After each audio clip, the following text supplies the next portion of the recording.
일부 1 세 번째 글입니다. 코니는 결혼식이 무사히 끝나서 매우 흡족했다. 가릴로 리치도 기교와 힘을 이용해 첫날 밤의 새신랑 역할을 성실히 이행했다. 그는 신부의 지갑에 든 돈이 2만 달러가 넘을 거라는 생각에 잔뜩 고무되었다. 그러나 신부는 저 여성을 기꺼이 포기한 것과는 달리 자기 지갑은 쉽게 포기하려 들지 않았다. 그래서 신랑은 그녀의 한쪽 눈을 멍들게 한 뒤에야 지갑을 손에 넣을 수 있었다. 루시 맨시니는 소니 코를레노에가 데이트 신청을 해올 것을 믿고 전화 오기만 기다리고 있었다. 그러다 결국은 자신이 그의 집에 전화를 걸었으나 여자의 목소리가 들리자 전화를 끊어버렸다. 그녀는 결혼식장에서 두 사람이 반 시간 동안이나 함께 사라진 것을 두고 사람들이 수군거렸으며 소니가 또 하나의 희생자를 찾아냈다는 소문이 벌써 쫙 퍼졌다는 사실을 모르고 있었다. 소니가 자기 여동생의 들러리를 버려놓았다는 소문이었다. 결혼식에 다녀온 후 아메리코 보나세라는 끔찍한 악몽에 시달렸다. 꿈속에서 돈 코를레오네는 끝이 뾰족한 모자를 쓰고 아래 위가 붙은 옷을 입고 두터운 장갑을 끼고 있었다. 그는 자신의 장의사 앞에서 총알 박힌 시체들을 내려놓으며 잊지 말게 아마리고 사람들 모르게 빨리 묻어버리게 라고 지시했다. 그가 얼마나 큰 소리로 한참 동안 잠꼬대를 하든지 곁에서 자던 아내가 그를 깨웠다. 아니 무슨 사람이 결혼식에 갔다 와서 악몽을 꿔요? 그녀가 투덜거렸다. 케이 애덤스는 파올리 갓도와 클레멘자의 호의를 받으며 뉴욕시티 호텔로 돌아왔다. 갓도는 크고 호화로운 자동차를 운전했다. 클레멘자는 뒷자리에 앉았고 케이에게는 운전석 옆에 앉게 했다. 케이는 두 남자가 마치 딴 세상에 살고 있는 사람 같은 인상을 받았다. 그들의 억양만 보면 브루클린 출신 같은데 지나칠 정도로 깍듯하게 그녀를 대접했다. 자동차를 타고 가는 동안 케이는 두 남자에게 말을 걸었는데 그들이 마이클을 존경과 흠모의 상대로 생각하는 것을 듣고 적잖이 놀랐다. 마이클은 자기가 아버지의 세계와 전혀 연결되어 있지 않다고 누누이 말해왔다. 그런데 지금 클레멘자는 캑캑거리는 쉰 목소리로 노인네가 마이클을 세 아들 중 가장 신임하며 틀림없이 가업을 잇는 후계자로 지목할 거라고 확신시켜 주는 것이었다. 무슨 사업이죠? 케이가 자연스럽게 물었다. 파올리 갓도는 방향을 바꾸면서 그녀를 힐끗 쳐다보았다. 뒷자리에 있던 클레멘자는 의외라는 듯 되물었다. 마이클이 말하지 않던가요? 크롤레오네 씨는 미국에서 가장 큰 이탈리아 올리브유 수입상입니다. 이제 전쟁이 끝났으니 사업이 더욱 번창할 겁니다. 마이클처럼 똑똑한 아들이 필요할 겁니다. 호텔에 도착하자 클레멘자는 굳이 데스크까지 그녀를 따라오겠다고 했다. 케이가 완강히 거부해도 그는 끝까지 우겼다. 대부께서 당신이 호텔에 들어가는 것을 확인하라고 했기 때문에 어쩔 수 없습니다. 그는 케이에게 방 열쇠를 건네준 후에도 엘리베이터까지 따라와 그녀가 엘리베이터를 탈 때까지 기다렸다. 그녀가 웃으면서 손을 흔들자 그는 그때서야 만족스러운 웃음을 지었다. 그는 케이가 사라지자 프론트로 가서 직원에게 물었다. 방금 그 아가씨의 이름이 뭐라고 기록되어 있어? 호텔 직원은 차가운 눈초리로 클레멘자를 훑어보았다. 클레멘자는 지폐 한 장을 꺼내 호텔 직원의 손에 쥐어주었다. 호텔 직원은 얼른 대답했다. 마이클 코를레오네 부부라고 적혀 있습니다. 차에 돌아온 파울리 갓도가 말했다. 귀부인이 따로 없구먼요. 클레멘자를 툴툴거리며 마이클과 그렇고 그런 사이군 이라고 말했다. 그렇지 않고는 실제로 부부 행사를 할 리 없다고 생각하는 것이다. 내일 아침 일찍 나를 데리러 오게. 헤이건이 바로 해결해야 할 일이 있다고 했어. 파울리 갓도에게 말했다. 톰 헤이건이 아내에게 작별 키스를 하고 공항으로 떠난 것은 일요일 늦은 밤이었다. 그는 국방성 본부 직원이 감사히 선물로 준 특별 비행기표가 있어서 로스앤젤레스까지 가는데 별 어려움이 없었다. 톰 헤이건에게는 바빴지만 만족스러웠던 하루였다. 젠코 아반단도는 그날 새벽 3시에 숨을 거두었고 병원에서 돌아온 돈 코를레오네는 헤이건에게 정식으로 패밀리의 콘실리에리가 되었음을 알려주었다. 그것은 이제 헤이건이 권력은 말할 것도 없고 엄청난 부를 모을 수 있게 됨을 의미했다. 돈 코를레오네는 오랫동안 지속되어 온 마피아의 전통을 깨뜨렸다. 콘실리에리는 반드시 순수한 시칠리아인의 혈통을 가진 사람이 맡게 되어 있는데 헤이건이 코를레오네 가에서 자랐다는 사실도 그 전통에서 예외가 될 수 없었다. 혈통이 문제였다. 그들은 침묵의 법인 오메르타는 조직의 비밀을 목숨을 걸고 함부로 발설하지 않는 것을 말합니다. 그들은 침묵의 법인 오메르타에 길들여진 시칠리아 출신에게만 콘실리에리의 중요한 직책을 믿고 맡길 수 있다고 믿었다. 페밀리에는 방침을 정하는 우두머리인 돈 코르레오네와 그의 명령을 실행에 옮기는 행동 대원들 사이에 완충 역할을 하는 세 계급이 있었다. 아무나 우두머리를 직접 대면할 수 없게 되어 있는 것이다. 따라서 콘실리에리는 마음먹기에 따라 얼마든지 배반자가 될 수 있었다. 일요일 아침 돈 코르레오네는 아메리고 보나세라의 딸을 성폭행한 두 청년에 대해 구체적인 보복 지시를 내렸다. 물론 톰 헤이건을 통해 은밀히 지시했다. 그리고 헤이건은 그날 오후 늦게 역시 아무도 없는 데서 클레멘자에게 지시를 내렸고 클레멘자는 파울리 가또에게 명령을 했다. 파울리 가또는 이 일에 필요한 적격자를 선발해서 명령을 수행하면 된다. 파울리 가또와 행동대원들은 누가 무슨 이유로 이런 지시를 내렸는지 전혀 알지 못했다. 따라서 각 계급의 중간 보스들은 돈 코르레오네에 대해 배신 행위를 할 수도 있다.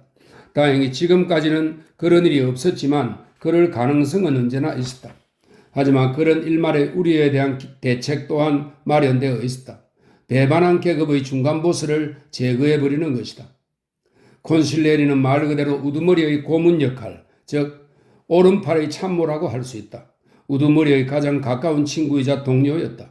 중요한 출장 시에는 우두머리가 탄 자동차를 운전하고 회의 중일 때는 외부로 나가 간식거리나 커피, 샌드위치, 담배 등을 사다 주기도 했다. 그는 우두머리가 알고 있는 그의 모든 것을 알고 있어야 하며 조직의 최하부 조직까지 속속들이 알고 있어야 한다. 그는 이 세상에서 우두머리를 파멸시킬 수 있는 유일한 한 사람이기도 했다. 그러나 지금까지 우두머리를 배신한 콘실리에리는 한 명도 없었다. 미국에서 자력으로 정착에 성공한 시칠리아 출신의 패밀리들 중에도 그런 사고는 단 한 건도 없었다. 그랬다가는 끝장이기 때문이다. 그러나 신임만 지키면 부와 권력을 보장받을 수 있을 뿐만 아니라 존경도 받게 된다는 것을 콘실리에리들은 다 잘 알고 있었다. 혹시 불운이 닥치더라도 아내와 아이들은 자기가 살아있거나 자유로운 몸일 때와 마찬가지로 보호받고 보살핌을 받을 거라고 믿었다. 신임만 지킨다면. 콘실리에리는 우두머리가 공개적으로 해야 하는 일이 있는데 신분을 드러낼 수 없을 경우 대신 그 일을 했다. 헤이건이 지금 캘리포니아로 날아가는 것은 그런 경우였다. 그는 정식 콘실리에리가 된 뒤 처음 맡은 이 일이 자신의 능력을 평가하는 데 큰 영향을 줄 거라고 생각했다. 사실 패밀리의 사업 규모에 비하면 조니 폰테인이 전쟁 영화에서 원하는 배역을 맡느냐 마느냐는 사소한 문제였다. 그보다는 이번 금요일에 있을 버질 솔로조와의 회담이 더 중요할 것이다. 그 일도 역시 헤이건이 유능한 콘실리에리의 자격을 갖추었는지 평가하는 잣대가 될 것이다. 피스톤 엔진 비행기는 잔뜩 긴장하고 있는 헤이건의 마음을 더욱 조마조마하게 만들었다. 그는 긴장을 풀기 위해 성문에게 마티니 한 잔을 청했다. 돈 코르레오네와 조니에게서 영화 제작자 잭 웰치에 대해서는 대충 설명을 들었다. 조니는 헤이건이 월츠를 설득하지 못할 거라고 말했다. 하지만 돈 코르레오네가 조니와 약속을 어떻게든 지키리라는 점에 대해서는 의심하지 않았다. 이제 헤이건의 역할은 월츠와 접촉의 협상을 성공적으로 이루는 일이었다. 헤이건은 등받이에 편안히 기댄 채 월츠에 대해 들은 정보를 정리해 보았다.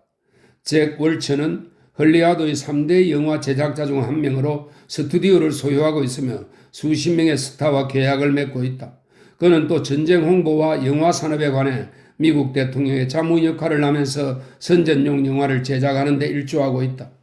그는 가끔 백악관 만찬에도 참석하고 헐리우드에 있는 자택에 제이 에드가 후보를 초대하기도 한다.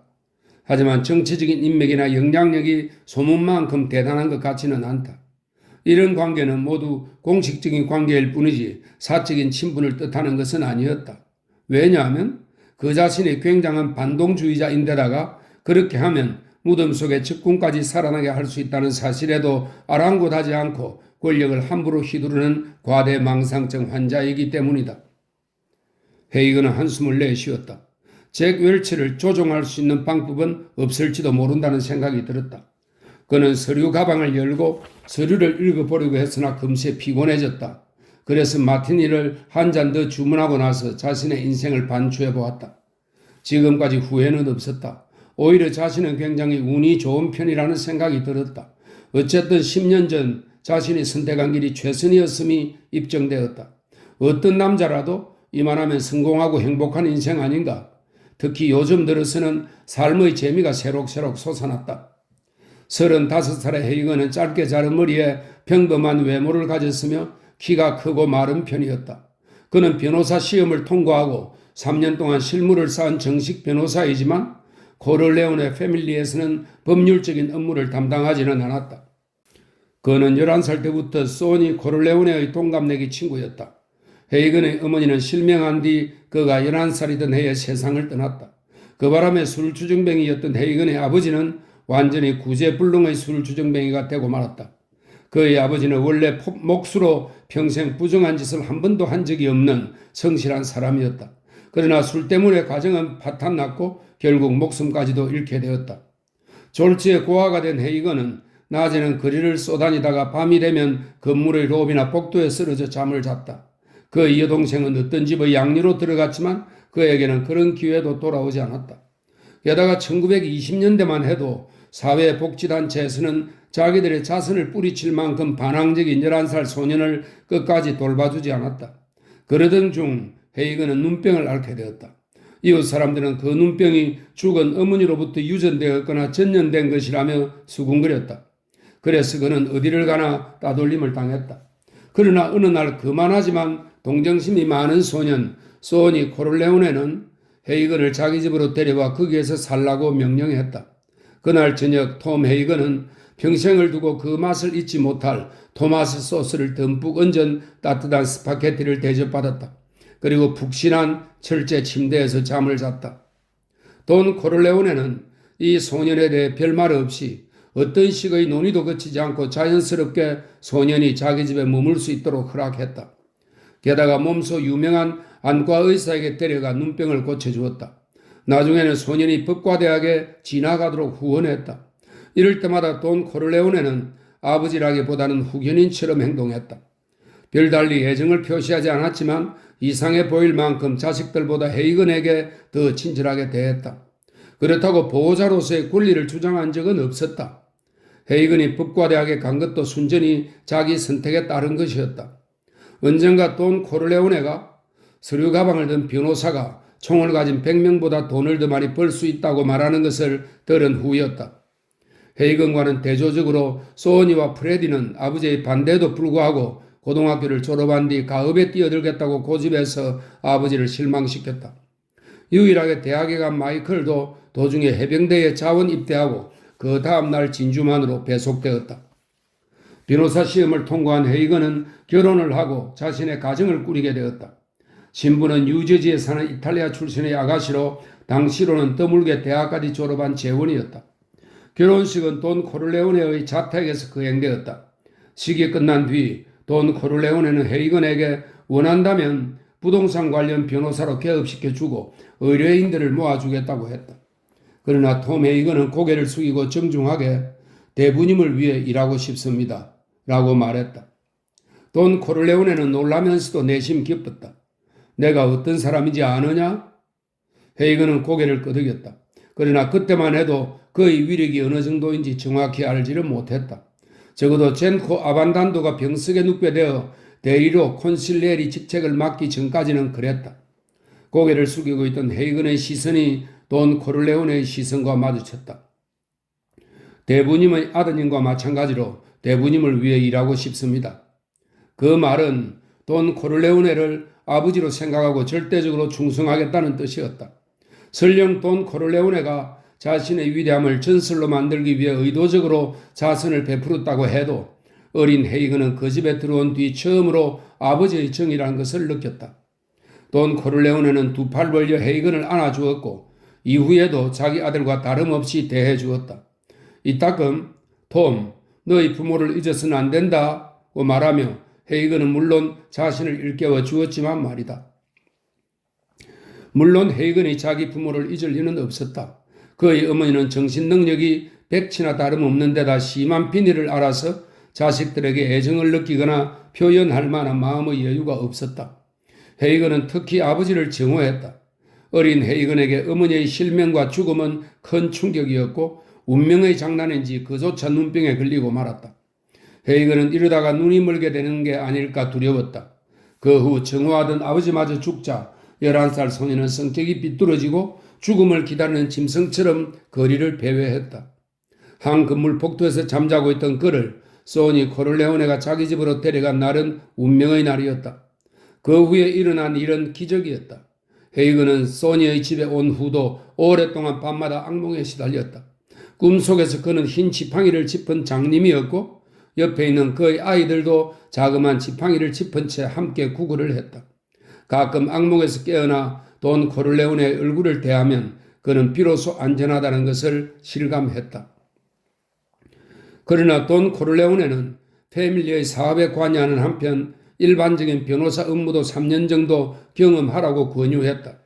이 3년 동안의 경험은 훗날 헤이건에게 큰 도움을 주었고 헤이건의 능력에 대한 의구심을 깨끗이 씻을 수 있는 기회가 되었다.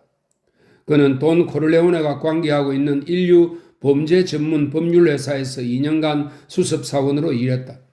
사람들은 그가 이 분야에 천부적인 능력을 갖고 있다고 칭찬했다. 그는 탁월한 능력을 발휘했으며 그때의 경험이 밑거름이 되어 패밀리 사업에 본격적으로 관여해 6년이 지났지만 한 번도 돈 코를레오네로부터 과오를 지적받지 않았다. 헤이건이 콘실리에리 직책을 맡게 되자 다른 시칠리아 출신의 패밀리들은 코를레오네 패밀리를 경멸하며 아일랜드 갱단이라고 불렀다. 헤이건은 이런 조롱도 웃음으로 받아 넘겼다. 그러나 한편으로는 자기가 도저히 돈 코를레오네의 후계자가 될 수 없다는 것을 확실하게 깨달았다. 하지만 그는 만족했다. 자신의 은인과 은인의 가족에게 무리한 야망을 품는 것이 결코 그의 인생 목표는 아니었던 것이다. 비행기가 로스앤젤레스에 착륙했을 때는 새벽이었다. 헤이건은 호텔의 객실을 정한 뒤 우선 샤워를 하고 면도를 했다. 그런 다음 창밖으로 여명이 밝아오는 모습을 지켜보았다. 그는 아침 식사와 신문을 방으로 갖다 달라고 주문한 다음 잭 월츠와 만나기로 한 오전 10시가 될 때까지 느긋하게 쉬었다. 약속은 생각보다 수월하게 이루어졌다.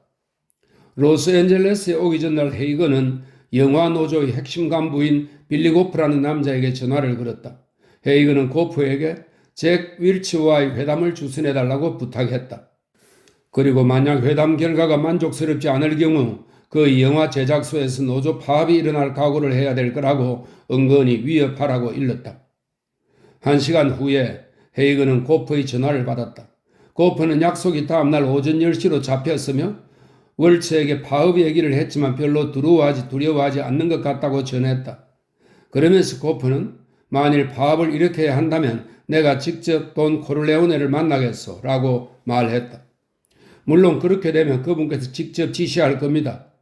헤이건은 그렇게 될 가능성이 거의 없을 거라고 확신했다. 고프가 돈 코를레오네에게 협력한다는 사실은 별로 놀랍지 않았다.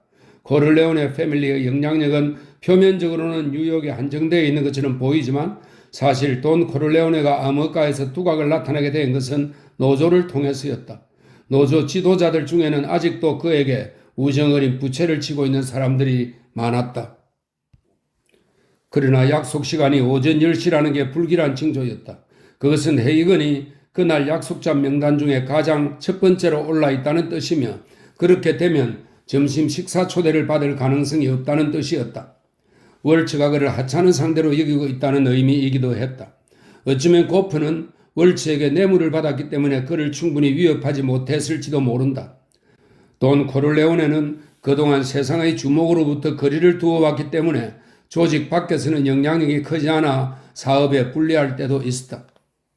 헤이건의 분석은 사실로 드러났다. 월츠는 약속 시간을 훌쩍 지나 30분이나 늦게 나타났다. 하지만 헤이건은 아무렇지도 않은 척했다. 호화롭게 꾸민 응접실은 아늑했고 맞은편 자두색 소파에는 헤이건이 본 어떤 소녀보다도 아름다운 소녀가 앉아 있었다. 11살이나 12살밖에 안 돼 보이는 소녀는 고급스러운 어른 스타일의 옷을 입고 있었다. 믿을 수 없을 만큼 아름다운 금발에 크고 깊은 푸른색 눈동자를 가진 소녀의 입술은 신선한 산딸기처럼 붉었다.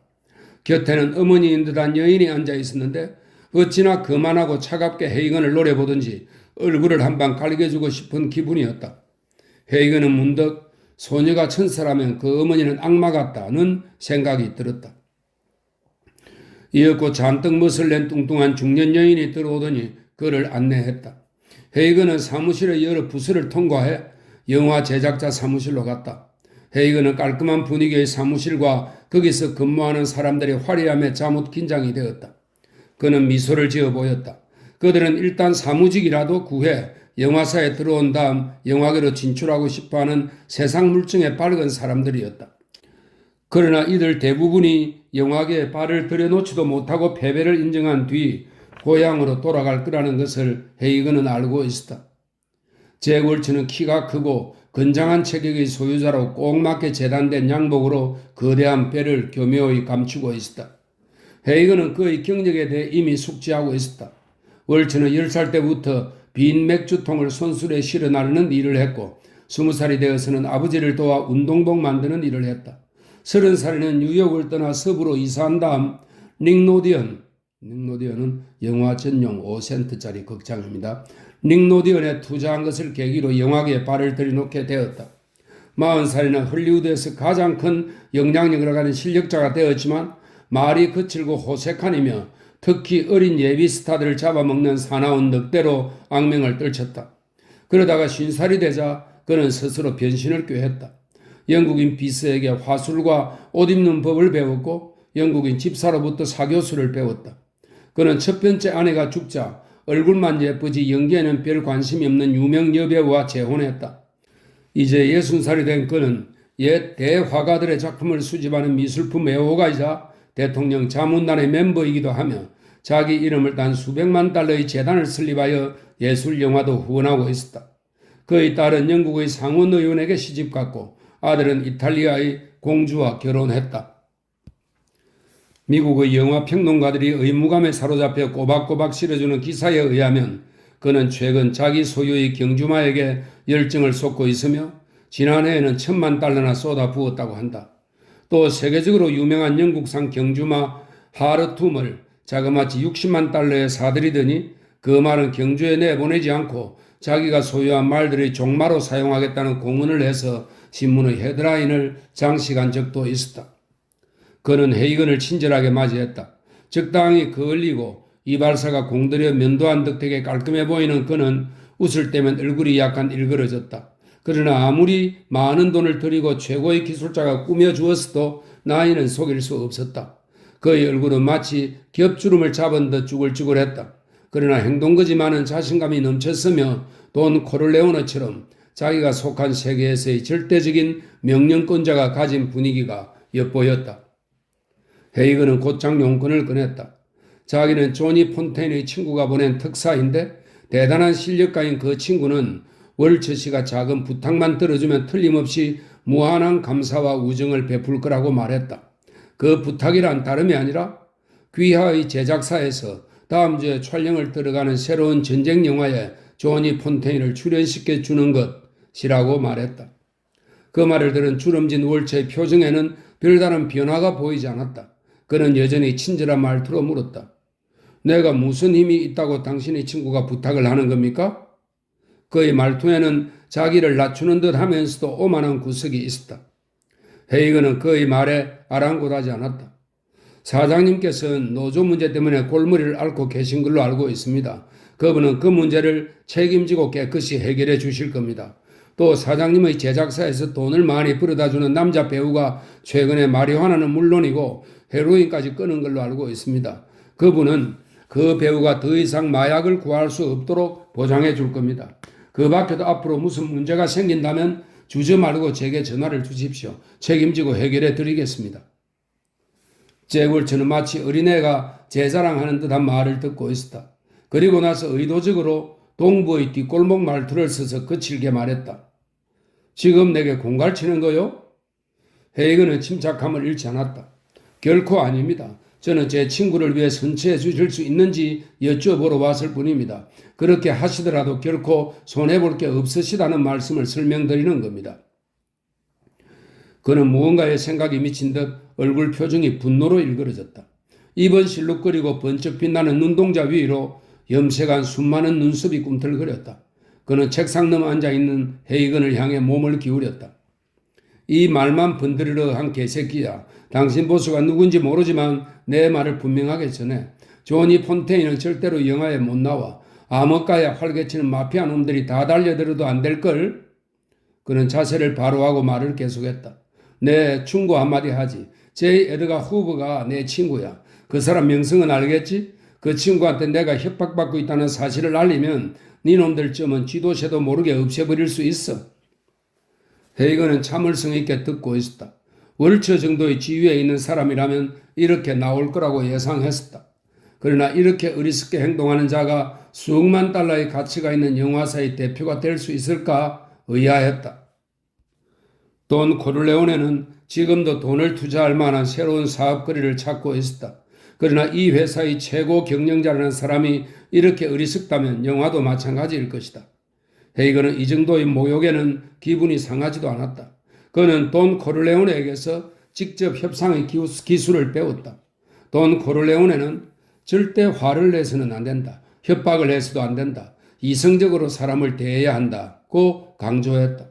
이탈리아어로 레지오네라고 말하는 이성은 마치 리조인처럼 들려서 리전으로 표현하기에 훨씬 듣기 좋았다. 이성적으로 사람을 대하라는 말은 어떤 위협이나 모욕도 무시하고 관대히 넘기라는 뜻이었다. 헤이건은 돈 코르레오네가 자신의 뜻을 관철시키기 위해 무려 8시간이나 협상 테이블에 앉아 온갖 수모를 겪으며 악명 높은 미치광이들을 설득하는 모습을 본 적이 있다. 결국 돈 코르레오네는 8시간 만에 포기했다는 의미로 두 손을 들었다. 그러고는 옆 사람에게 도저히 논리적으로 설득이 되지 않는 사람이군 이라고 말하고 회의실을 나가버렸다. 그러자 순간 상대방의 얼굴이 두려움으로 하얗게 질렸다.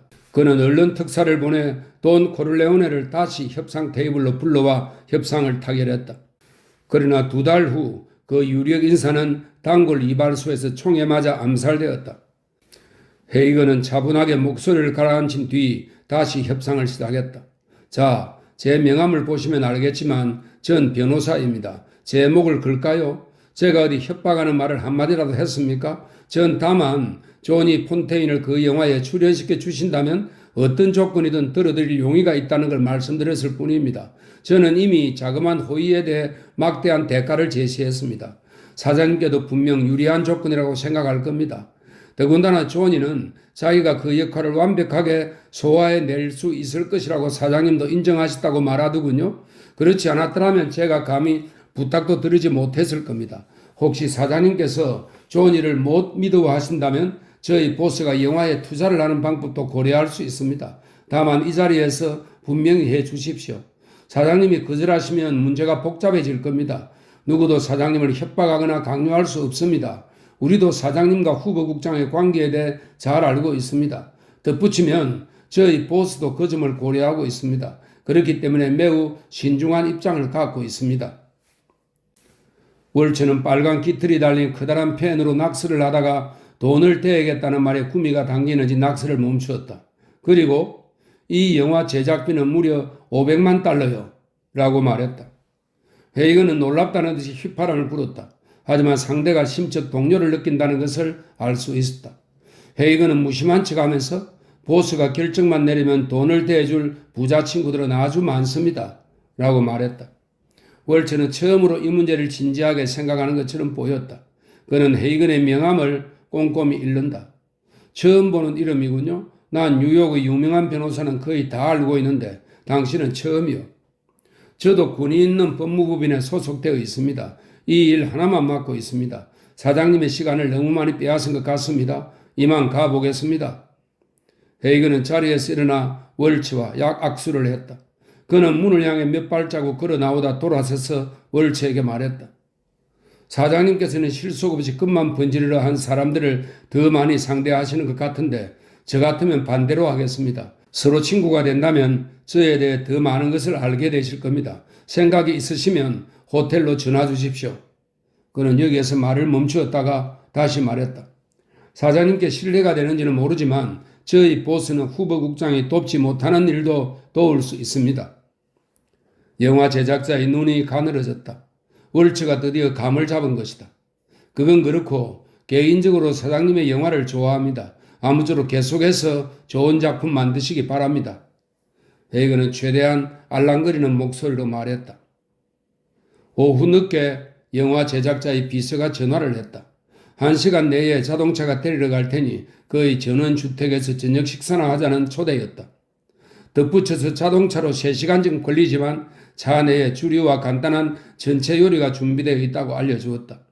헤이건은 월츠가 개인 소유의 비행기로 출장을 다닌다는 사실을 알고 있었기 때문에 왜 비행기를 태워주지 않을까 의아했다. 비서는 더욱 친절하게 월츠 씨께서 하룻밤 거기서 묵으시고 다음날 아침 공항까지 모셔드리면 어떨까 말씀하셨습니다. 라고 말했다. 그렇게 하죠. 헤이건이 말했다. 그러나 그 점 또한 의심이 갔다. 월츠는 내가 내일 아침 비행기로 미국에 돌아가는 걸 어떻게 알았을까? 아마 사설 탐정을 고용해서 나에 대한 정보를 얻었을지도 모른다. 그렇다면 내가 돈 코를레오네의 대리자라는 단서를 잡았다는 말인데 그것은 결국 그가 돈 코를레오네의 정체를 알고 있으며 그가 이번 제1을 진지하게 생각하기 시작했다는 것을 의미한다. 어쨌든 헤이건은 모종의 음모가 진행되고 있을지 모른다는 생각이 들었다. 어쩌면 월츠는 오늘 아침 보았던 것보다 훨씬 영리한 사람일지도 모른다. 잭 월츠의 저택은 마치 영화 세트 같았다. 광활한 대지 위에 사방에는 검은 흙을 수북이 쌓아놓은 말 훈련장이 있고 최신식 마구간과 말 먹이로 이용하는 목초지가 큼직큼직하게 배치된 농장식 대저택이었다. 울타리 주위에는 꽃들이 심어져 있고 나무들은 영화 배우의 손톱처럼 정성스럽게 다듬어져 있었다. 월츠는 공기 조절이 자유롭도록 만들어진 유리 현관 앞에서 헤이건을 반갑게 맞았다. 그는 목의 단추를 채우지 않은 푸른색 실크 셔츠와 겨자색 바지를 입고 부드러운 가죽 샌들을 신은 편안한 옷차림이었다. 세련된 색의 고급스러운 옷은 거칠고 주름 많은 그의 얼굴과 조화를 이루지 못했다. 그는 헤이건에게 커다란 마티니 잔을 건네고 자신도 한 잔 들었다. 그는 오전보다는 한결 우호적인 태도를 취했다. 헤이건의 어깨에 팔을 얹더니 저녁 식사 전까지 시간이 남으니 제 말들을 보여드리지요. 라고 말했다. 마구간으로 걸어가는 길에 그가 먼저 말을 꺼냈다. 당신에 대해 몇 가지 알아봤어. 왜 보스가 코를레오네 씨라고 말하지 않았어? 난 당신을 조언이가 나를 속이기 위해 고용한 삼류 사기꾼점으로 생각했어. 물론 난 쉽게 속아 넘어가지도 않겠지만 어쨌든 난 적을 만드는 게 싫소. 자, 이제 마을 구경이나 합시다. 사업 얘기는 저녁 식사 후에 나누고. 뜻밖에도 월츠는 매우 사려 깊은 주인이었다. 그는 삶의 재미를 새로 찾았으며 자기의 마구간을 미국 최고로 만들고 싶다고 말했다. 마구간은 전체를 내화성이 강한 소재로 만들고 최고의 위생 설비를 갖추고 있으며 사설 경비원들을 고용하여 철저히 감시한다고 했다. 그는 마지막으로 외벽에 커다란 동판 명패가 붙어있는 마구간으로 데려갔다. 동판에는 하르툼이라고 새겨져 있었다. 마구간 내부는 말에 대해 문외한인 헤이건이 보기에도 무척 아름다웠다. 하르툼은 커다란 이마에 흰색 다이아몬드 반점을 제외하고는 온몸이 칠흑처럼 까만색이었다. 영롱한 갈색 눈은 황금 사과처럼 빛났고 팽팽한 몸체를 뒤덮은 까만 털은 비단결 같았다. 월츠는 어린애처럼 자랑을 늘어놓았다. 세상에서 가장 뛰어난 경주마요. 작년에 60만 달러에 영국에서 사들였는데 아마 러시아 짜르라도 말 한 마리를 그만한 값에 사들이지 못할걸요. 하지만 이놈을 경주에 참가시킬 계획은 없어 당분간 마구간에 넣어두려고 합니다. 알려졌다시피 미국 최고의 경주마로 훈련시킬 겁니다. 그는 말의 갈기를 쓰다듬으면서 하르툼 하고 부드럽게 불렀다. 그의 목소리에는 진정한 애정이 담겨 있었으며 동물도 거기에 반응을 보였다. 월츠는 헤이건을 보며 말했다. 이만하면 1급 기수 아닙니까? 난 15살 때 처음 말을 타보았죠. 그가 웃으면서 말했다. 우리 할머니 중에 러시아 출신 할머니가 계셨는데 아마 코사크인에게 급탈을 당하신다 봅니다. 그래서 제 몸에 그 피가 흐르나 봅니다. 그는 하루틈에 배를 간지럽히며 찬사를 늘어놓았다. 어허, 이 녀석 물건 좀 보시오. 나도 저런 물건을 가졌으면. 두 사람은 저녁 식사를 하러 저택으로 돌아왔다. 집사의 지시에 따라 3명의 웨이트가 돌아가며 시중을 들었다. 금사로 수놓은 식탁보에 식기들도 모두 은제품이었지만 음식은 평범했다. 월츠는 혼자 살고 있고 식성도 별로 까다롭지 않은 게 분명했다. 웨이트가 커다란 하바나 시가에 불을 붙여 주었다. 헤이건이 월츠에게 물었다. 존에게 그 배역을 맡기실 겁니까? 라고 물었다. 아니, 그럴 수는 없어. 설령 내가 하고 싶어도 존이를 영화에 출연시킬 수는 없습니다. 전 출연자와 촬영진에게 대한 계약이 이미 끝났소. 그는 시가를 한 모금 빨았다. 다급해진 헤이건이 물었다. 월처 씨, 제일 윗선에 계신 분으로서 그런 변명은 구차하십니다. 사장님이 하시겠다면 무슨 일이든 가능하지요. 혹시 저희 의뢰인이 약속을 지키지 못할까봐 그러시는 겁니까? 헤이건이 시가 연기를 후 하고 불었다. 노조가 문제를 일으킬 거라는 건 알고 있어. 고프 그 개자식이 전화를 했는데 그런 얘기를 하더군. 하지만 당신은 내가 매년 그놈에게 10만 달러씩 쥐어준다는 걸 모르는 것 같소? 그리고 우리 회사의 그 남자 배우에게 헤로인을 공급하지 않겠다는 당신 말도 믿소. 하지만 난 그런 건 별로 신경 쓰지 않소. 그리고 영화 제작비 말인데 난 돈도 충분하오. 헤이건 씨, 난 폰테인을 좋아하지 않소. 당신 보스에게 보고하시오. 이번 일은 도와드릴 수 없고 다음 기회에 노력해 보겠다고. 이 교활한 녀석, 그따위 말을 하려고 날 여기까지 데려온 거야. 분명 무슨 꿍꿍이가 있을 거야. 헤이건은 이렇게 생각하고는 냉정하게 말했다. 상황을 잘 이해하지 못하시는군요. 코를레오네 씨는 조니 폰테인의 대부입니다. 신성한 종교로 맺어진 아주 절친한 사이란 말입니다. 월츠는 종교를 언급하는 대목에서 고개를 끄덕였다. 헤이건은 계속해서 말했다. 이탈리아인들은 농담을 좋아하지 않습니다. 먹고 살기가 힘들기 때문이죠. 그래서 그들에게는 돌봐주는 아버지가 둘입니다. 대부의 역할도 그런 겁니다. 조니의 아버지가 죽고 난 뒤 코를레오네 씨는 그를 아들과 다름없이 돌봐왔습니다. 이번에 거절당하면 그는 다시는 부탁하지 않을 겁니다. 월츠는 개의치 않는다는 듯 어깨를 으쓱했다. 죄송하군요. 대답은 역시 노입니다. 하지만 여기까지 온 김에 묻겠는데 노동조합 문제를 깨끗이 해결하려면 얼마면 되겠소? 지금 당장 현금을 드리겠소. 헤이건은 이제서야 한 가지 수수께끼를 풀었다. 왜 월츠가 조니에게 배역을 주지 않기로 작정했으면서도 자기에게 그토록 많은 공을 들였는지 말이다. 그리고 오늘 만남에서는 그의 대답이 바뀔 것 같지도 않았다. 월츠는 전혀 불안해하지 않았다. 돈 코를레오네의 위력도 두려워하지 않았다. 전국적인 정치적 인맥과 FBI 국장과의 친분을 이용해 그의 재산과 영화계에서 절대적인 권력을 쥔 사람답게 돈 코를레오네에게 전혀 주눅들지 않았다. 헤이건이 보기에도 월츠는 자신의 위치를 제대로 알고 있는 사람 같았다. 그가 만약 노조 파업으로 인해 손해볼 것을 기꺼이 감수한다면 돈 코를레오네에게 굽히고 들어갈 이유가 없을 것이다. 돈 코를레오네가 지금까지 써온 공식에서 단 한 차례의 계산 착오가 생긴 셈이다. 돈 코를레오네는 자기 대자에게 배역을 맡게 해주겠다고 약속했고 헤이건이 아는 한 그는 이런 약속을 어긴 적이 한 번도 없었다. 헤이건은 조용히 말했다. 사장님은 무언가 잘못 알고 계시는군요. 코를레오네 씨는 당신이 선처해 주시면 우정어린 보답의 차원에서 노조 문제를 해결해 주겠다고 말씀하신 겁니다. 이를테면 우정어린 영향력의 교환, 그 이상도 이하도 아닌 것입니다. 하지만 사장님은 내 제의를 진지하게 받아들이지 않았습니다. 제 실수였던 것 같습니다. 월츠는 마치 이 순간을 기다려온 것처럼 버럭 화를 냈다. 내가 오해를 했다니?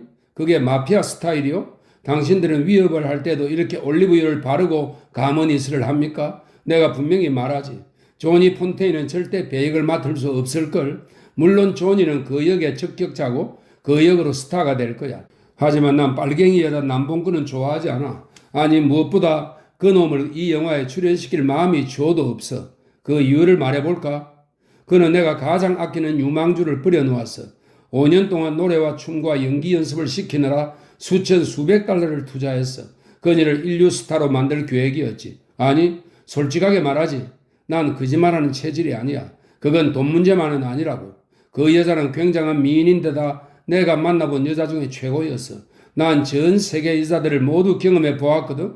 그런데 존이란 놈이 올리브유 바른 목소리로 여자를 꿰어 도망치게 만들었지. 그 여자는 날 바보로 만들 작정을 하고 모든 걸 던져버렸어. 나 정도의 위치에 있는 남자가 웃음거리가 되는 것을 참을 수 있다고 생각해? 내겐 그만한 아량이 없어. 그래서 존이를 내쫓아버린 거야. 헤이건은 처음으로 월처의 말에 놀랐다. 막대한 부와 권력을 소유한 이런 남자가 사소한 문제 때문에 사업이나 중요한 문제를 결정할 때 영향을 받을 줄은 미처 몰랐다. 헤이건의 세상에서도 코를레오네의 세상에서도 육체적인 아름다움이나 여자의 성적인 매력은 하찮게 여겨졌고 거의 문제가 되지 않았다. 그런 문제는 결혼 생활이나 가문에 수치를 주지 않는 이상 철저하게 개인적인 일로 치부했다. 헤이건은 이제 마지막 시도를 하리라 마음먹었다. 잭 월처 씨, 당신의 심정을 이해할 것 같습니다. 그렇지만 냉정히 생각해 보세요. 분한 마음이 그렇게 중요합니까? 당신에게는 사소한 일이지만 저희 의뢰인에게는 대단히 중요한 문제입니다. 코를레오네 씨는 어린 조니를 팔에 안고 세례를 받으셨습니다. 그리고 조니의 친아버지가 죽자 아버지의 역할을 하셨죠. 그 밖에 많은 사람들이 자기를 도와준 데 대한 감사와 경의의 표시로 그분을 대부라고 부릅니다. 월츠가 갑자기 자리에서 벌떡 일어났다. 이야기는 충분히 들었어. 니놈들은 내게 명령할 수 없어. 내가 니놈들에게 명령하지. 자, 내가 지금 이 수화기를 들면 당신은 오늘 밤 구치소에서 보내게 될 거야. 설령 마피아 단원들이 내게 엉뚱한 짓거리를 해도 경찰은 내가 일개 밴드 리더가 아니라는 걸 밝혀내고 말걸?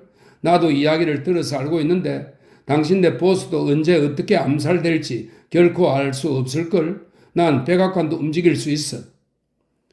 멍청한 개자식. 저런 자식이 어떻게 실력자가 되었는지 헤이건은 의심스러웠다. 대통령의 고문이자 세계 최대의 영화 제작사 사장이 아닌가. 그는 돈 코를레오네가 반드시 영화 사업에 뛰어들어야 한다고 생각했다. 저 자식은 말을 액면 그대로만 받아들이는군. 아직도 내 말 뜻을 몰라. 하고 헤이건은 생각했다. 저녁 초대 감사했습니다. 유쾌한 저녁이었습니다. 실례지만 공항까지 데려다 주실 수 있으십니까? 이곳에서 밤을 보내서는 안 될 것 같군요. 헤이건은 월츠에게 냉담한 미소를 지었다. 코를레오네 씨는 좋지 않은 소식이라도 빨리 듣기를 원하시거든요. 헤이건은 불빛이 배어나오는 저택의 현관에서 차를 기다렸다. 그때 두 여인이 주차해 있던 기다란 리무진에 막 올라타는 모습을 보았다. 그들은 그날 아침 월츠의 사무실에서 본 그 아름다운 금발 소녀와 어머니였다. 그러나 잘라붙인 것처럼 또렷했던 소녀의 입술선은 경계선이 희미해질 만큼 퉁퉁 부어서 단정치 않아 보였다. 푸른색의 눈동자는 막이 낀 듯 흐려 보였고 차를 타기 위해 청계를 내려올 때 그녀의 긴 다리는 갓 태어난 망아지 새끼처럼 휘청거렸다.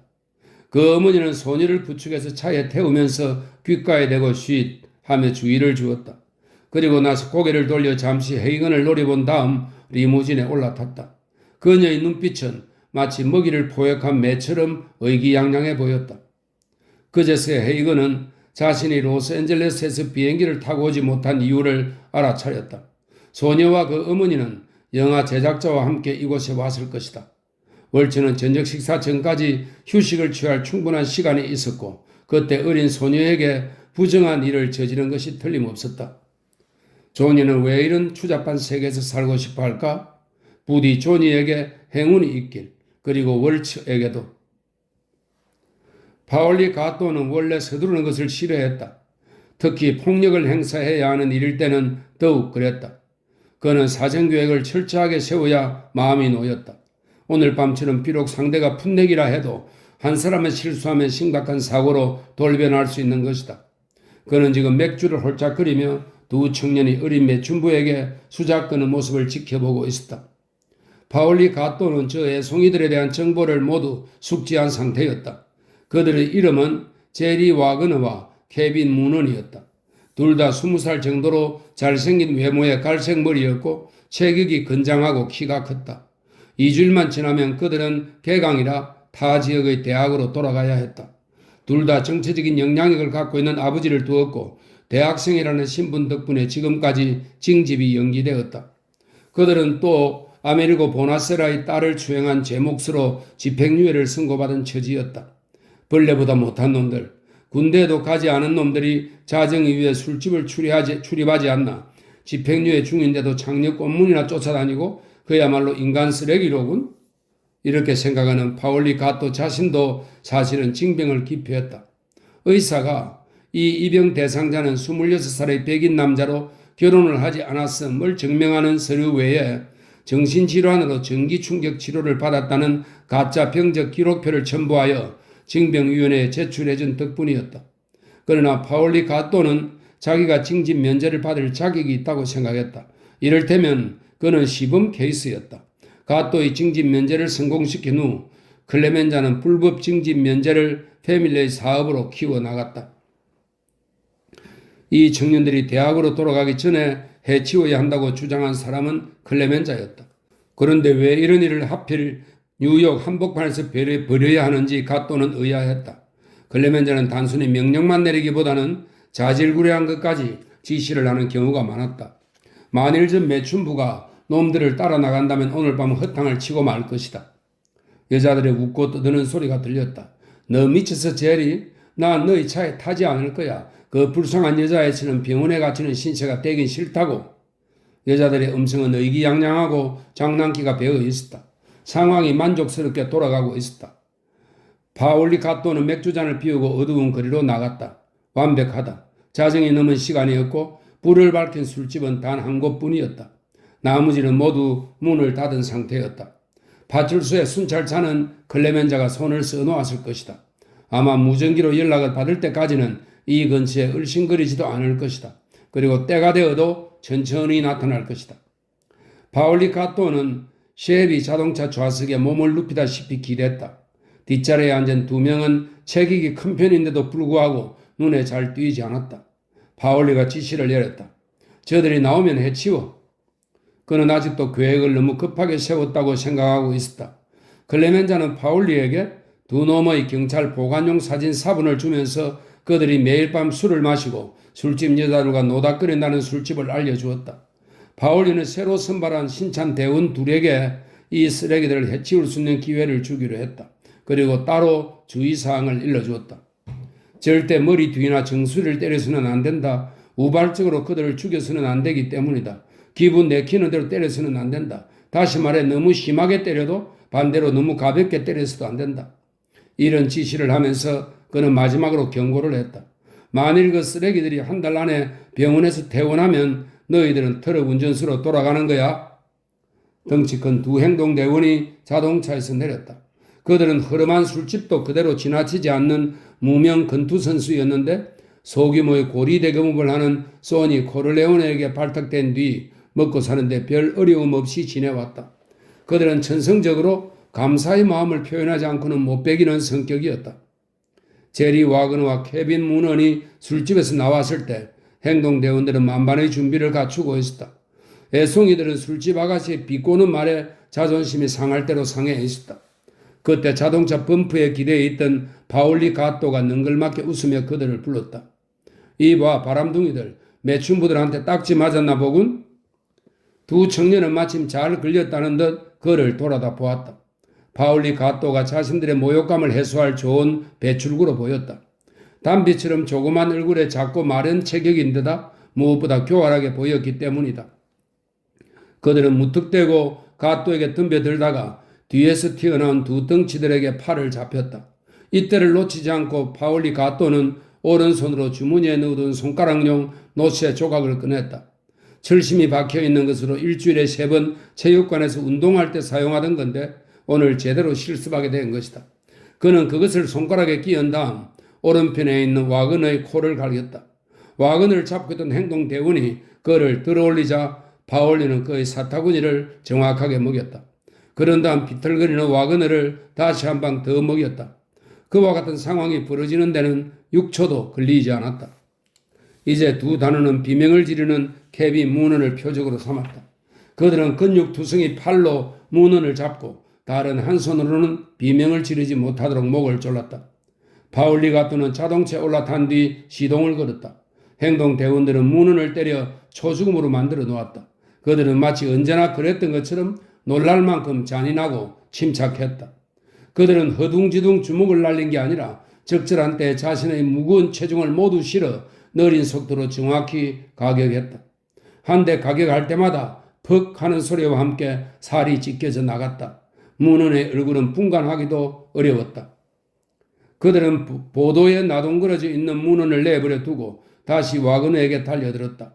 간신히 제발로 일어선 와그너는 도움을 청하기 위해 소리를 질렀다. 술집에서 누군가 나왔고 그들은 더 빨리 일을 처리해야 했다. 그들은 무릎으로 와그너를 쳐서 무릎을 꿇게 만들었다. 그러자 한 명이 그의 팔을 잡아 비틀고 나서 등뼈를 발로 찼다. 뻑 하고 뼈가 부서지는 소리가 들렸다. 와그너의 고통에 찬 비명소리에 거리에 있는 집들의 창문이 하나 둘 열리기 시작했다. 그들의 행동은 더욱 빨라졌다. 한 명은 두 손으로 와그너의 머리를 단단히 조이면서 일으켰다. 그러자 또 한 녀석은 커다란 주먹으로 죽은 듯이 꼼짝하는 표적을 강타했다. 이었고 술집에서 많은 사람들이 몰려 나왔지만 누구도 간섭하려 들지 않았다. 파울리 가또가 자 이제 됐다 라고 소리쳤다. 두 거구가 자동차에 올라타자 파울리 가또는 속력을 높였다. 자동차의 생김새를 설명하는 목격자도 있을 테고 번호판을 보았다는 사람들도 나타나겠지만 별로 걱정할 필요는 없을 것이다. 번호판은 캘리포니아에서 훔친 것이며 뉴욕에는 검정색 쉐비 자동차가 10만 대나 되니까